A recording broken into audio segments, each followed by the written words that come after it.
Değerli izləyicilər, videonu bəyənib kanala abunə olun ki, hər kəs son xəbərlərdən anında məlumatlansın. Füzulidə ölümlə nəticələnən ağır yol qəzası baş verib.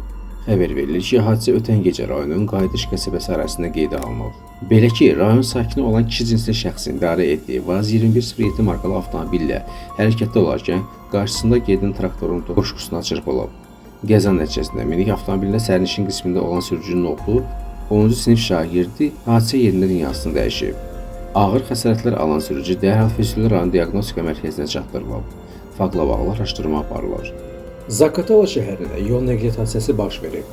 Xəbər verilir ki, hadisə ötən gün saat 22 radələrində şəhər arasında qeydə alınıb. Rayon sakini 34 yaşlı şəxsin idarə etdiyi Toyota markalı 62 BJ 501 dövlət nömrəli nişanlı minik avtomobili piyada 1965-ci il təvəllüdlü Zaqatala şəhər sakini qadın cinsli şəxsi vurub. Müxtəlif dərəcəli bədən xəsarətləri alan həmin şəxs Zaqatala rayon mərkəz xəstəxanasının cərrahiyyə korpusunun 2-ci təcili tibbi yardım şöbəsinə yerləşdirilib. Faktla bağlı Zaqatala rayon polis şöbəsində araşdırma aparılır.